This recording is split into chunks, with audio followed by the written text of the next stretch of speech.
Hello guys! Welcome to my vlog. My name is Renz Aina Castillo. You can call me Aina. I preferred Aina dahil tatlo kaming Renz ng aking magkakapatid. Ng aking mga kapatid. So, malalaman ko naman yan kung friend kita no elementary and high school kasi they used to call me Renz. And nung nag-college na ako, yun yung time na tinatawag nila akong Aina. And if mga kababata or outside school, yun talaga, Aina. And up to now, na nandito na ako sa UK, Aina ang gusto kong pang ang tawag sa akin. Anyways, I'll be sharing my timeline. Ako noong 1992 sa Pasay, sa may Paranaque. Tumira kami doon for like, I don't know, maybe 3-4 years, di ko tanda. Pero nung nag-grade 1 na ako, lumipat kami sa Cavite. So that time, hindi pa siya fully developed and nag-aral ako sa Benedictine School of Cavite. So from grade 1 until 4th year high school, napaka-loyal ko sa school na yan. And I'm very thankful and madami ako natutunan sa school na yan, academically. And nung 2008, yun na yung nag-college ako. So nag-college ako sa University of Health, Perpetual Health, University of Perpetual Health System Delta Molino Campus for 3 years. And yung last year ko ay sa Arellano University, Jose Abad Santos sa may Pasay.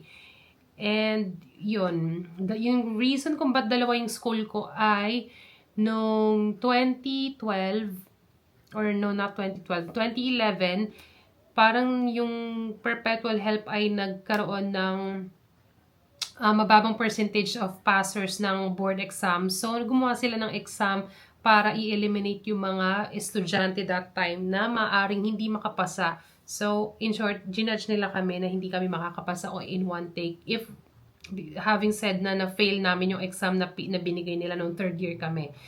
At napakahirap talaga nung time na yun kasi alam mo yun, hindi ko masabi sa tita ko agad that time dahil tita ko nagpaaral sa akin kung paano ko sasabihin sa kanya na kailangan ko lumipat ng school kasi parang it will be unacceptable for her. Pero nasabi ko naman nagawa naman ng paraan sa awa ni Lord talaga, same time kami graduate. So, ayun.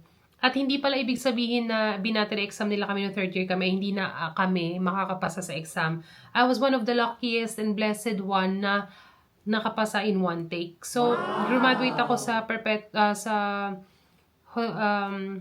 Arellano University 2012 of April. And ang board exam that time was either June or December. And I chose to take the exam December. So, from May, June, July, August, September, taong bahay tayo, tambay. Alam mo yun, wala talagang, hindi ako nakahanap ng job that time. And feeling ko kasi pag naghanap ako ng job that time, alam mo yun, baka hindi na ako makapag-exam. Kaya I've given that time to myself para makapag-rest din ako and ma-enjoy ko yung time na tapos na ako mag-aral, di ako mag-iisip ng assignment, di ako mag-iisip, alam mo yun, yung magpahinga ka muna, which is okay naman. Then, October to November, yun na yung nag-review kami and nag-enroll ako sa Sultan Review Group. That's one of the review centers. So, marami pa nga, Card Balita, ano pa ba yun? Basta, marami pa, mga ganun. Pero, Sultan Review Group ang napili ko and I'm not, I don't have any regrets na enjoy ko naman and natuto naman talaga ako. And, thankfully, noong December, ay nakapasa ako paglabas ng result niya noong January.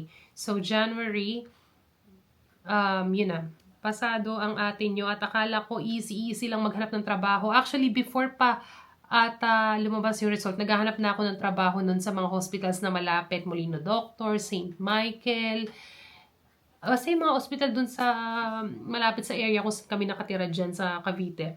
Pero ang hirap talaga makapasok kasi it's either mag-volunteer nurse ka, so walang sahod. Wala namang magbibigay sa akin ng pera, pumasok at nang walang sahod. Or either magte-training ka, pero yung training, syempre, babayaran mo rin siya. Yun. So, having said that, I had to make a decision to find another job. Which sabi ko sa sarili ko na hindi ako magaganyan. Hindi ko aanahin yung trabaho na yan kasi baka may mapasarap na nga ako dyan at hindi na ako bumalik sa pagiging nurse. A So, few minutes later. kinain ko yung aking sinabi kaya huwag kayong magsasalita ng patapos. Yun, nag-call center ako at hindi rin ganun kadali pala mag-apply sa call center dahil hindi naman ako Ingleserang tao, hindi naman ako nung bata ako, alam mo yun, pala English ka. So, hindi. Marunong ko mag-English pero hindi ako fluent. Alam mo yun, yung parang ang tagal ko maisip ng word. Pero thankful ako dahil sa dinami-dami ng in-applyan kong call center. Ang in-applyan ko lang actually malalapit lang sa may Alabang, APAC Customer Service. Ano pa ba yun? Hindi ko matanda kung Genpact. And then Teleperformance somewhere. I did not pass that. There were other...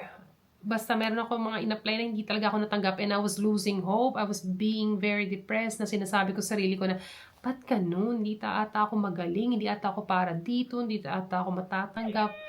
Pero, biglang, nung panahon na sukong-suko na ako, pauwi na ako nun, actually, nag-apply din ako nun sa kung saan. Nakita ko sa tarpaulin dun sa may overpass, sa may Shaw Boulevard, kung di ako nagkakamali. Yun, job fair. At pagpasok ko, alam mo yung hopeless ka na talaga, tas parang bahala na lang, ganun. Pumasok ako doon at nakita ko agad ang Aegis People Support. So, doon agad ako nagpasa ng resume. Tapos parang alam mo yun, in-interview ako, sagot-sagot naman ako. Tapos alam mo yun, nag-aantay na agad ako na, please let me know if I pass or not so I can just go home. Pero actually, ginanon ko nga ata yung isa dun sa mga nag-interview na sabi niya, why are you such in a hurry?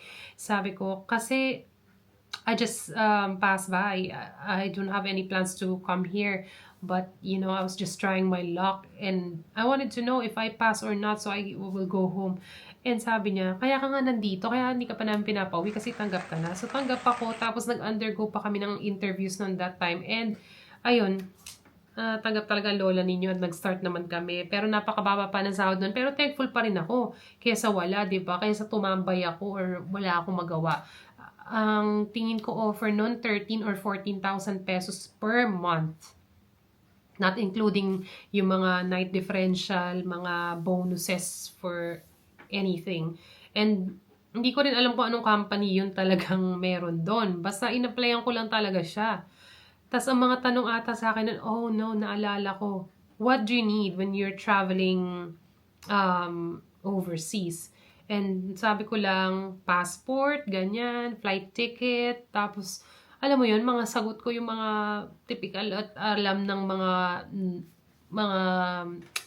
ordinaryong tao. So, thankful ako natanggap ako doon at napasarap tayo ng pagko-call center kasi sabi ko mga 1 year lang, something, mag-iipon lang ako ng pang-training.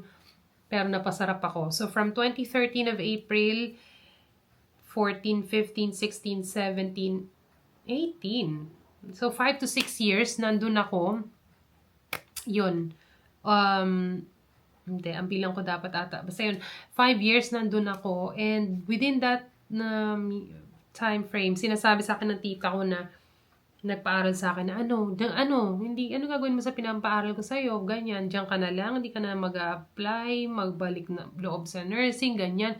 Tapos parang ako natatakot na din ako kasi nga hindi ko na alam ata. Alam mo yun, kahit na pinag-aralan mo siya, hindi mo siya na-practice, parang ayoko nang mahirapan, parang ayoko nang ang hirap talaga actually bumalik. It was really challenging. Kasi imagine mo, I mean, hindi naman sobrang laki nakita ko nun sa call center. Hindi ko matandaan kung saan, hanggang kailan, saan umabot yung kita ko. Pero hindi rin talaga malaki. Malaki lang siya kapag nagkaka-bonus ka. Kasi yung ano namin is customer service. Tas inbound. Tapos mga flight, reservations, packages, hotel, cars, attractions and services. Ganun. American company siya. Tapos, makakakuha ka ng mga customer service satisfaction, magkakaroon ka ng mga, alam mo yun, para ma-reach mo yung target or ABC, tapos magkakaroon ka ng bonus, pero hindi talaga ganun ka-laki yung ano ng call center na yun. Pero, ayun, before ako mag-resign, I think nag-apply ako at hindi rin ako agad natanggap sa pag-apply ko ng nurse. Kasi nilait-lait muna nila ako, sinabi muna nila, tingin mo pa, kaya mo pang bumalik? Ganun, parang ano-ano sila sa akin na hindi ko na kaya. Pero hindi sumuko ang lola nyo. Umiyak-iyak ako. Siyempre, normal part of pagkatao na kapag nasaktan ka, di ba, iiyak ka. Pero pinaglaban ko, sabi ko hindi, feeling ko, and I was praying to the Lord na, Lord, pagkaloob niyo naman sa akin. And alam mo yun, yung motivation ko, grabe din siguro. Tsaka, basta makaiyak na ako, nare-relieve na ako noon. Kaya naniniwala ako na hindi porke umiyak ka, is mahina ka na. Minsan kailangan mo talagang umiyak para i-out yung feelings mo. And after that, you will feel so much better and then move on, di ba? Wag kang parang pabayaan mo na lang lugmo ko yung sarili mo. So, ayun, natanggap ako sa isang hospital and di rin maganda yung sistema doon. Hindi naman sa naging choosy tayo, pero parang feeling ko naabuso ako doon. Pero natuto din naman ako. 2 months lang ako nagtagal doon. So, March 2018, nag-resign ako sa call center. Then, hindi ko alam kung March or May ako nag-start. March, di yung natatandaan ko din eh. March din ako nag-start ng, or April ata, ng hospital na yun. Tapos 2 months lang ako doon nagtagal kasi nga, ang toxic. Alam mo yun, mabuti sana kung teamwork. Tulungan niyo ako. Ay, kababalik ko lang dito sa gantong field. Hindi ko alam kung paano, alam mo yun, parang lagi talagang, grabe, it was really a nightmare for me na parang, ganito kaya sa ibang hospital din. O, dito lang sa hospital na to. Ayokong pangalanan yung hospital. Pero alam na mga kakilala ko sa yung hospital na sabi ko. Pero, yun, parang natoxican ako. Tapos, I prayed again. And nagtiwala ulit ako kay Lord na bibigyan niya ako ng something good. Sabi nga, kapag may nawala sa'yo, may mas maganda and much better opportunity na darating. So, nag-apply ako dito sa Dasmariñas City Medical Center. So, nitong time nga nito na 2018, hindi na ganun kahirap mag-apply. Matatanggap ka na rin naman talaga sa karamihan ng ospital. Mamimili ka na lang talaga ng kung saan ka mahihirapan. And yun, natanggap ako sa DCMC, and thankful ako sa chief nurse, kay Ma'am Beth. Napakabait niya, amazed na amazed ako sa pakikitungo niya sa akin, and dun nga napunta ako sa NICU, and na-enjoy ko naman yung aking nursing career. Actually, feeling ko na i-prepare ako ni Lord para maging mommy, kasi hindi ko rin alam na magiging mommy ako before ako makapunta sa kinalalagyan ko ngayon. Hindi ko talaga siya pinlan. Pero the Lord planned it for me, and Lord gave me hope and all the love from my son. Ay, ako umiyak. Okay. Pagdating saan ako naiiyak ako, pero okay. Huwag tayo umiyak. Dito iyak ang vlog.